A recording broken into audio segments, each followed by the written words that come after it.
I was sitting in my boss's office when he told me I had been chosen for a special assignment, training the new guy. My stomach dropped. Just 2 weeks earlier, I had been passed over for the promotion I had worked toward for 6 years. Everyone thought I would be the next senior project manager. Turns out that position went to someone else, someone from outside. And now they wanted me to train the person who would be sitting in what should have been my chair.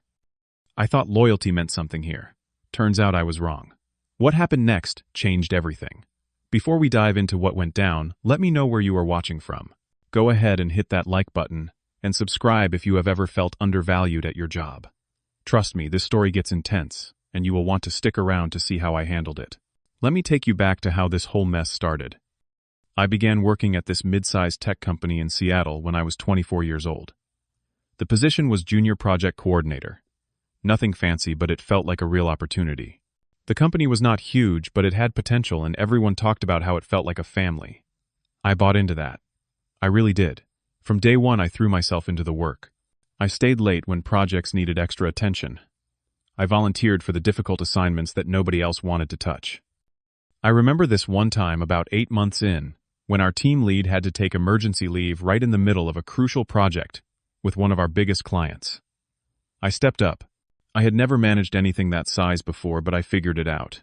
Nights and weekends I taught myself project management frameworks, studied our client's industry, and somehow pulled it off. The client was thrilled. My boss at the time, this kind older gentleman named Richard, pulled me aside afterward and told me I had a real future here. That became the pattern. I kept learning, kept pushing, kept proving myself. I learned new software systems on my own time. I built relationships with our clients that went beyond just business transactions. People trusted me. When things got tough, they called me. After 3 years of that grind, I finally got promoted from junior to mid-level project coordinator. It felt amazing, like all that hard work was paying off. Richard was the kind of boss who made you feel valued. He would stop by your desk just to check in, not because he needed something, but because he cared. He told me more than once that I reminded him of himself when he was younger. He said if I kept at it, I would go far. I believed him. Why would I not? I was seeing results. My performance reviews were stellar. Clients requested me by name. My teammates respected me. Then about 2 years ago, Richard retired. The company brought in someone new to replace him. His name was Garrett. He was 45, came from a much larger corporation, and he had a completely different management style. Where Richard had been warm and encouraging, Garrett was cold and data-driven. Everything was about metrics and quarterly reports. Do not get me wrong. I understand the importance of numbers, but there was no humanity in the way he operated. At first, I tried to adapt. I figured maybe this was just how things worked at bigger companies, and if I wanted to grow, I needed to adjust. I kept my head down and continued delivering results. But Garrett barely acknowledged any of it. No praise, no feedback, just a nod here and there. I told myself it did not matter. Results speak louder than words, right? I just needed to keep proving my worth. Then 6 months ago, everything changed. The company announced they were opening up a new position for senior project manager. This was it. This was what I had been working toward. The entire team assumed it was mine. My colleague Kyle, this funny guy I had become close with over the years, kept joking about how I should start practicing my acceptance speech. Even people from other departments would stop me in the hallway and say things like, "Congrats on the promotion." Nobody had announced anything yet, but it felt like a done deal. HR called me in for an interview. I prepared like my life depended on it. I put together a detailed presentation about my vision for the role, strategies for improving our project workflows, ideas for client retention. The interview lasted almost 2 hours. I walked them through case studies of projects I had led, showed them data on client satisfaction scores, explained how I had mentored junior team members. Garrett sat there the whole time, barely saying a word, just nodding occasionally. I could not read him, but I felt good about what I had presented. After the interview, I waited. 3 weeks of waiting, checking my email constantly, trying not to seem too eager, but feeling like I was going to burst. I had already started thinking about what this would mean. Better pay, yes, but more than that. Recognition. Proof that all those years meant something. Then, I got the email. It was from HR, short and formal. We have decided to move forward with another candidate for the senior project manager position. We appreciate your interest and encourage you to apply for future opportunities. I read it 5 times. Then I read it again. I could not process what I was seeing. Another candidate, who I had been here for 6 years. I knew this company inside and out. Who could possibly be more qualified? I felt like someone had punched me in the stomach. My hands were shaking. I immediately replied to the email asking if I could get feedback on my interview. HR responded saying I should schedule time with Garrett to discuss it. That conversation happened 2 days later, and it is burned into my memory. I walked into Garrett's office trying to keep my composure. He did not waste time with pleasantries. He told me they had decided to go with someone who could bring a fresh perspective to the role. I asked who they had chosen. He said the person's name was Brandon, 32 years old, coming from a larger firm. He had experience at a more prominent company. Garrett explained, and that was valuable. I pushed back. I told him I knew this company better than anyone. I knew our clients, our systems, our culture. How could someone from outside possibly be better positioned for this? Garrett looked at me with this expression I will never forget and said, "That is exactly the point, Clifford. We need new blood. We need someone who is not too close to the old ways of doing things." I left his office in a daze. I walked past Kyle's desk, and he looked up at me, saw my face, and immediately knew. He did not say anything. What was there to say? 6 years. 6 years of showing up early, staying late, going above and beyond, and it meant nothing. 1 week after that crushing conversation, Brandon started. I will never forget the first time I saw him walk into the office. Tall guy, probably 6'2", wearing an expensive suit that looked like it cost more than my entire wardrobe. He had this confident swagger, the kind that comes from never having been told no. Everything about him screamed corporate climber. The whole team gathered in the conference room for his introduction. Brandon stood at the head of the table and launched into this speech about his accomplishments at his previous company. He name-dropped clients, threw around revenue figures, made sure everyone knew he had worked on high-profile projects. I sat there in the back, arms crossed, trying to keep my face neutral. Kyle was sitting next to me, and at one point he leaned over and whispered, "This guy is a lot." Within his first week, Brandon started making changes. Big changes. Changes that made no sense to those of us who actually understood how things worked here. He cut project timelines without consulting the teams actually doing the work. He dismissed feedback from our long-term clients, saying we needed to be more aggressive in pushing back on their requests. In meetings, he would interrupt people mid-sentence to share his opinion, which usually involved how things were done at his old company. I watched my teammates get more and more frustrated. They would look at me during these meetings with expressions that said, "Can you believe this?" But what could I do? Brandon was the senior project manager now. He had Garrett's full support. I was just the guy who got passed over. The worst part was how Garrett treated Brandon compared to everyone else. Every idea Brandon had, Garrett loved it. Every concern anyone else raised, Garrett dismissed it if it conflicted with what Brandon wanted. It was like watching someone play favorites in the most obvious way possible. 2 weeks into Brandon's tenure, Garrett called me into his office again. I had a bad feeling walking in there. I was right to be worried. Garrett told me he needed me to train Brandon on our internal systems. Train him. The guy who got the job I should have had. The guy who was now technically my superior. I was supposed to teach him how to do the work I had been doing excellently for 6 years. I just stared at Garrett for a moment. Train him. He is my senior now. Garrett nodded like this was completely reasonable. Exactly. You know our systems better than anyone. We need him up to speed as quickly as possible, so he can be effective in his role. I wanted to scream. I wanted to walk out. But I was also terrified. I had bills to pay. I had a life I had built around this job. What if I refused and they fired me? What if I could not find another position quickly enough? So I swallowed all of that anger and humiliation and said, okay. That night I called my girlfriend Sarah. I told her everything. She was furious. That is so disrespectful, Clifford. You do not owe them anything. They have already shown you how little they value you. She was right, but I was scared. Fear can make you accept things you should never accept. The training sessions with Brandon were torture. Pure, humiliating torture. He would show up 10 or 15 minutes late to our scheduled meetings, never apologizing, acting like his time was more valuable than mine. When I would explain something, he would interrupt me to tell me how his previous company did it differently, implying their way was better. He never took notes. Then later, when he could not remember something, he would blame me for not explaining it clearly enough. But the thing that really got to me was what happened in team meetings. I would spend time in our training sessions explaining strategies, sharing insights about specific clients, walking him through the nuances of projects. Then, In the next team meeting, Brandon would present those exact ideas as his own. He would stand up there confident, as anything pitching concepts I had just taught him the day before, and Garrett would praise him for his innovative thinking. I sat there feeling invisible. There was this one particular incident that almost broke me. We had a meeting with one of our most important clients, a company we had worked with for 4 years. I had built a strong relationship with their team. They trusted me. During the meeting, I was explaining our updated project timeline when Brandon cut me off. He said, "Actually, I think we should change this entire approach." And he proceeded to suggest something that directly contradicted what the client had specifically asked for in previous conversations. The client looked confused. Their project lead, a woman named Patricia, who I had worked with dozens of times, looked at me like she was asking what was going on. I had to awkwardly smooth things over, trying to incorporate Brandon's input while also addressing the client's actual needs. It was a mess.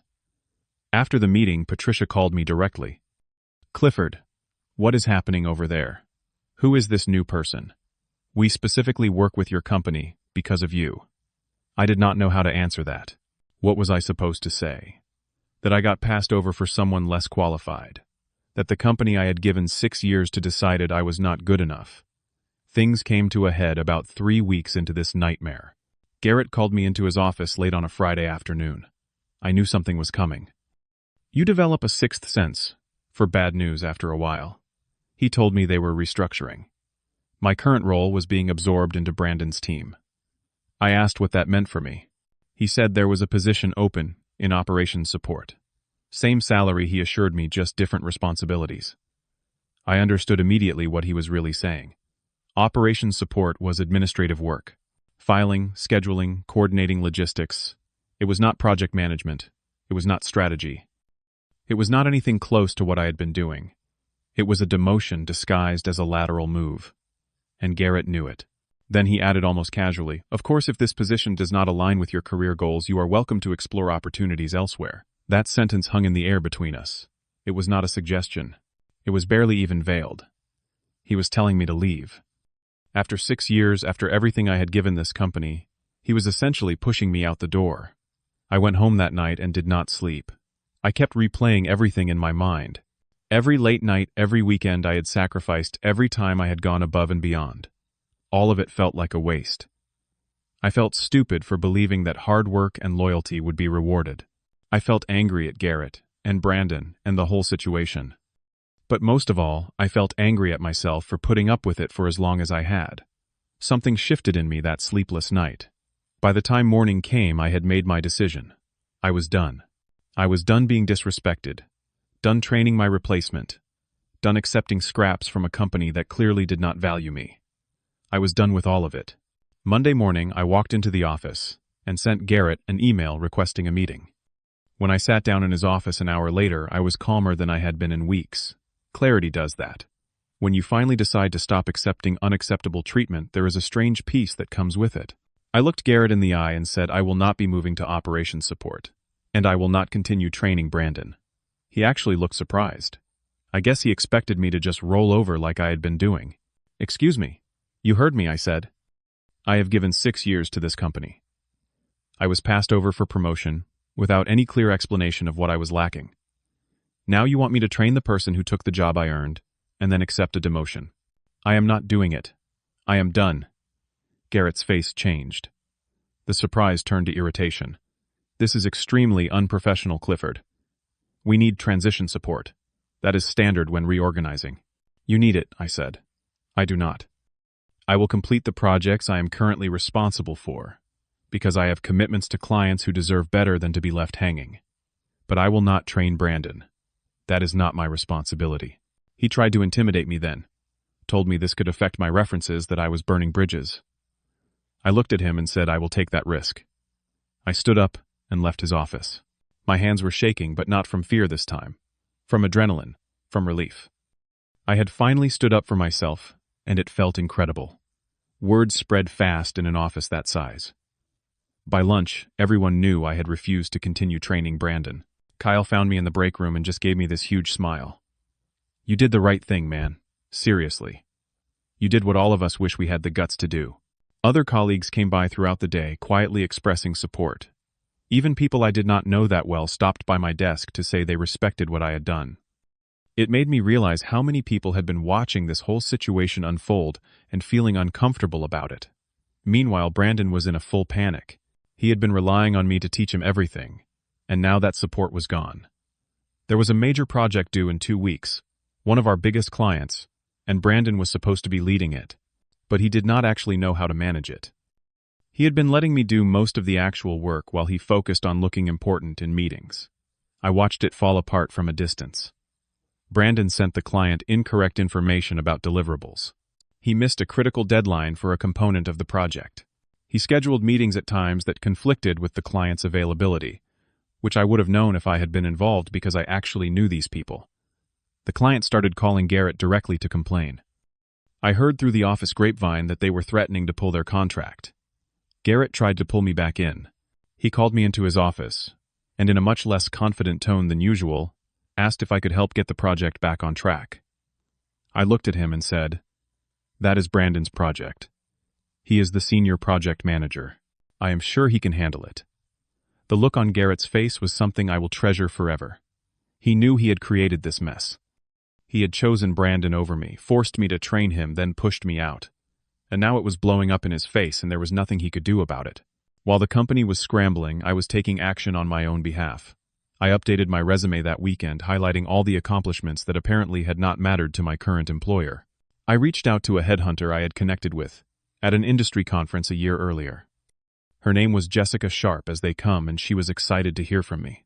Within 3 days, she had lined up an interview for me at a larger company, actually one of our competitors. The position senior project manager. The exact title I should have gotten. The salary was 30% higher than what I was currently making.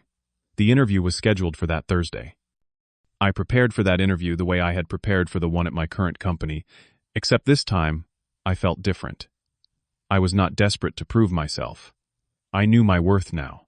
I had 6 years of solid experience, strong client relationships, and a track record of successful projects. If they did not see that, it was their loss. The interview was with a man named Marcus, about 50 years old, someone who had clearly been in the industry for decades. He looked over my resume and the portfolio I had brought. Then he asked me the question I had been waiting for. "Your track record is impressive, Clifford. Why are you leaving your current company?" I decided to be honest. I was passed over for a promotion despite 6 years of strong performance. They hired someone from outside, then asked me to train him, then tried to move me into a position that was essentially a demotion. Marcus nodded slowly, and I saw something like recognition in his eyes. "I see. So they did not appreciate what they had." "Apparently not," I said. He smiled. "Their loss. Our gain." 2 days later, Jessica called me. I had the offer. Better title significantly, better pay, better benefits, and based on everything Marcus had told me, a much better culture. I accepted before the end of that phone call.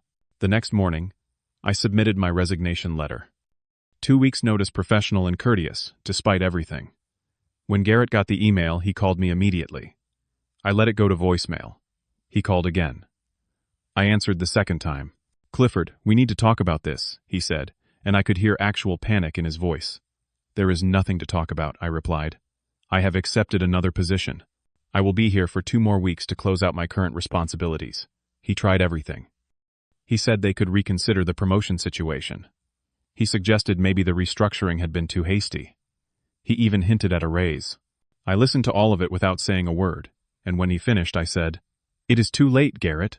I have accepted another offer, and frankly, this is not about money. This is about respect. You made it clear how much you value my contributions. I am choosing to go somewhere that will actually appreciate them." HR tried next. They called me in for a meeting. They offered retention bonuses, talked about career development plans, asked what it would take for me to stay. I told them the same thing I told Garrett. This was not about money. It was about how I had been treated. You cannot pay someone enough to make up for being disrespected. During my 2-week notice period, I focused only on my own work. I documented everything I was responsible for, made sure clients had smooth transitions, finished the projects I had committed to. But I did not help Brandon. I did not offer advice when I saw him struggling. I did not step in when things started to go wrong on his projects. That was not my responsibility anymore. The big client, the one whose project Brandon had messed up, ended up pulling their contract. It was a huge loss for the company. I heard that Garrett had to explain to senior leadership how they lost a 4-year relationship with a major account. Brandon was scrambling trying to save other client relationships, but he did not have the foundation of trust that takes years to build. Kyle told me that 2 other people on the team had also started updating their resumes. The whole environment had become toxic, and people were looking for the exits.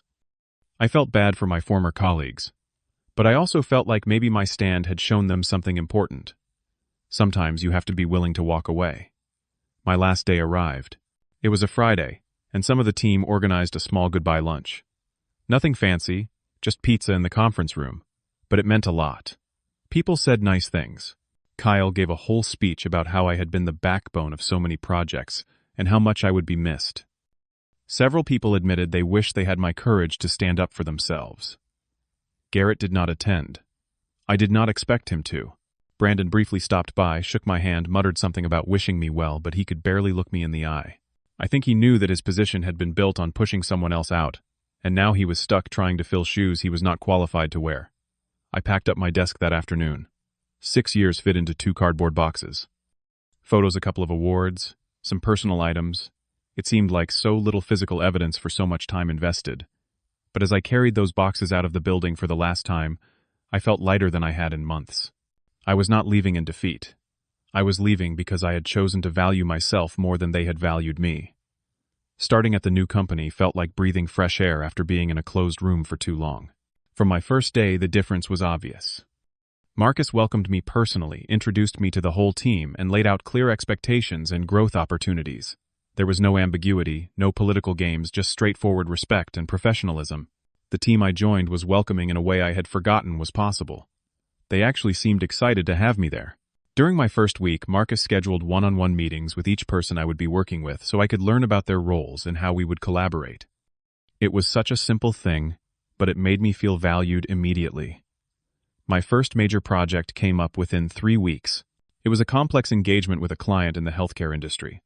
Something outside my previous experience, but exactly the kind of challenge I had been hungry for. Marcus checked in regularly, not to micromanage, but to support. He asked what I needed, removed obstacles when they appeared, and trusted me to do my job. When I presented our progress in the monthly leadership meeting, he publicly credited my work and highlighted specific contributions I had made. That moment hit me hard. Public recognition. Credit where credit was due. Simple human decency. Things that should be standard, but had been completely absent from my previous role. I realized how much I had been starving for basic professional respect. The first quarter flew by.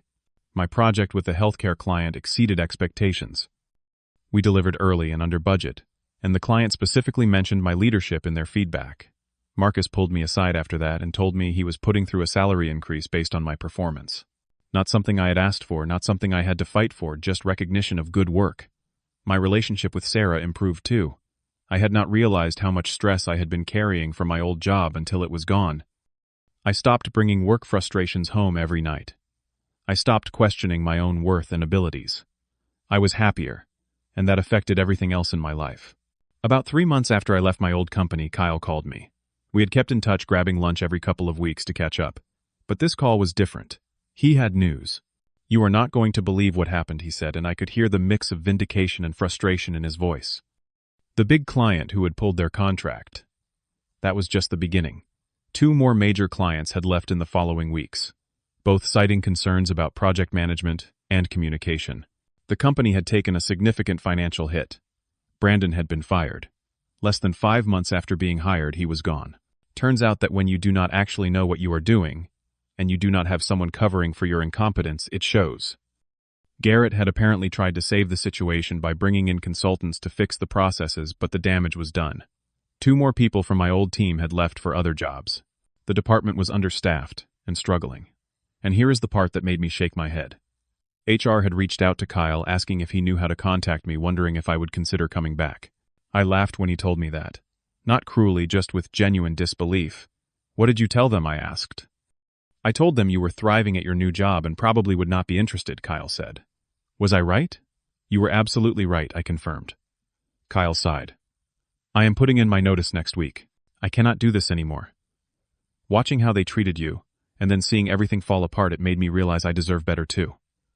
That conversation stuck with me. Not because I felt vindicated exactly, although there was some satisfaction in knowing I had been right about Brandon, but more because it confirmed something important. Standing up for yourself matters not just for you, but for everyone watching. Sometimes people need to see someone else set boundaries before they realize they can do it too. Looking back on everything now, I have had time to really process what that whole experience taught me. The biggest lesson was about loyalty. I had believed that if I was loyal to my company, worked hard, sacrificed personal time, went above and beyond, that loyalty would be reciprocated, that I would be valued and rewarded.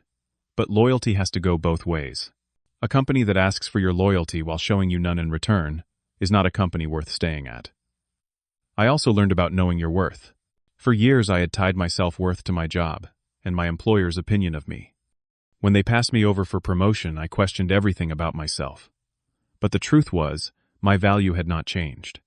What changed was that I was finally in a place where people recognized it. Your worth is not determined by whether one specific company chooses to acknowledge it. The hardest lesson was about fear. Fear had kept me in a bad situation longer than I should have stayed. Fear of losing income, fear of starting over, fear of the unknown. And I get it. Those fears are real. Bills are real. Responsibilities are real. But staying in a situation that slowly destroys your confidence and self-respect has a cost too. Sometimes the scariest thing is also the right thing. I do not regret refusing to train Brandon. Some people might think I should have just done it, taken the high road, been the bigger person. But here's what I think about, that there is nothing noble about participating in your own disrespect. Setting boundaries is not being difficult or unprofessional. It is recognizing where appropriate work responsibilities end and exploitation begins. Was I scared when I said no? Absolutely. Was there a risk involved? Yes. But the alternative was continuing to accept treatment that was fundamentally wrong. And I had already paid too high a price in terms of my self-respect and mental health. The question people asked me most often after all this, both in person and after I shared a version of this story online, was whether I thought I was wrong for refusing to train my replacement. Am I the jerk in this situation? Honestly, I do not think so. I gave that company 6 years of my best work. I showed up, delivered results, built relationships, and went beyond what was required. When they chose to disrespect that, to pass me over without real cause, and then ask me to facilitate my own replacement, I chose to respect myself instead. Walking away was not about revenge. It was never about wanting them to fail or wanting to prove a point. It was about recognizing that I deserved better than what I was receiving. It was about understanding that my skills and experience had value, and if one company could not see that, another one would. So if you are sitting there right now in a similar situation, feeling undervalued, wondering if you should just keep your head down and accept how you are being treated, let me ask you something. Are you valued at your workplace, or are you just convenient?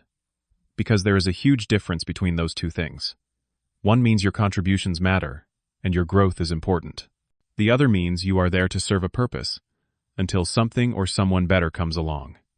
You deserve to know which one you are, and if the answer is that you are just convenient, then you deserve to know that there are places that will actually value you. It might take courage to leave. It might be scary. But I promise you, on the other side of that fear is a version of your life where you are not constantly questioning your worth. Sometimes the most professional thing you can do is refuse to participate in your own professional diminishment. Sometimes saying no to disrespect is exactly what the situation calls for. And sometimes the best career move you can make is the one where you walk away from people who do not appreciate what they have. I am at a place now where I feel valued, where my work matters, where I am growing, and being challenged in ways that make me better at what I do. That would never have happened if I had stayed and accepted what my old company was offering.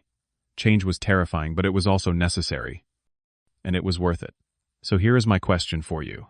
Have you ever been in a situation where you felt completely undervalued at work? How did you handle it? Did you stay, or did you leave? Drop your story in the comments below. I would love to hear how others have navigated these kinds of situations. If this story resonated with you, please hit that like button. Subscribe to the channel if you have not already, because I share more real stories about navigating workplace challenges and standing up for yourself. And share this video with anyone you know who might need to hear that it is okay to value themselves more than a company that does not value them. Thank you so much for listening to my story. I know it was a long one, but these experiences shape us, and sometimes it helps to know we are not alone in facing them. Whatever situation you are dealing with right now, I hope you find the courage to make the choice that honors your worth. You deserve respect. Do not settle for less. Take care of yourselves out there.